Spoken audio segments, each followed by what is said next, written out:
വേറൊരു കാര്യം പറയുകയാണെന്നുണ്ടെങ്കിൽ ഈ BJP നേതാക്കൾ പോലെ രമേശിനെ പോലെയുള്ള മേജർ രവിനെ പോലെയുള്ള ആളുകളൊക്കെ ഈ സിനിമ കണ്ടിറങ്ങിയിട്ട് ഫസ്റ്റ് ഡേ തന്നെ വളരെ നല്ല എന്താ പറയുക സിനിമയായി കാണണം എന്ന് പറഞ്ഞ ആളുകളാണ്.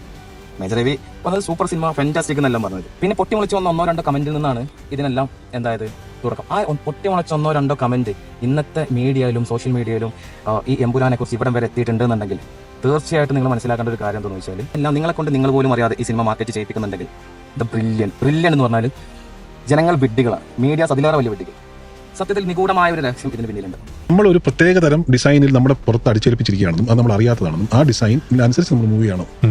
ഈ കോൺസെപ്റ്റും ഇതിനെ ഗൈഡ് ചെയ്യുന്ന ഒരു ഗ്രൂപ്പ് ഉണ്ടെന്നും എന്ന് പറയുന്ന കോൺസെപ്റ്റാണ് ഇലുമിനാറ്റി എന്ന് പറയുന്ന കോൺസെപ്റ്റാണ്. നമ്മൾ അതിൽ നിന്ന് ന്യൂസ് ചാനലുകളിൽ നിന്നും പത്രങ്ങളിൽ നിന്നും മറ്റ് ഇൻഫർമേഷൻ സോഴ്സുകളിൽ നിന്നും നമ്മുടെ റിയാലിറ്റി ഇതാണെന്ന് വിശ്വസിച്ചാണ് നമ്മൾ ജീവിക്കുന്നത്. അതല്ലാതെ നമുക്കൊരു മാർഗ്ഗമില്ല അല്ലേ. നമ്മൾ ഇൻഫർമേഷൻ കിട്ടുന്നത് അങ്ങനെയാണ്. ആ ഇൻഫർമേഷൻ ബേസ് ചെയ്തിട്ടാണ് നമ്മൾ നമ്മുടെ വേൾഡിനെ ക്രിയേറ്റ് ചെയ്യുന്നത്. ചിലപ്പോൾ ഈ വേൾഡ് നിങ്ങൾക്ക് വേണ്ടി വേറൊരാൾ ക്രിയേറ്റ് ചെയ്തതാണ് എന്നുള്ളൊരു സാധ്യത അതിലുണ്ട്. രാഷ്ട്രീയവും മീഡിയയും ഒരേ എല്ലിൻ കഷ്ണത്തിന്റെ 2 അറ്റങ്ങളിൽ ഉറിഞ്ചി വളരുന്ന 2 ചെന്നായ്ക്കൾ.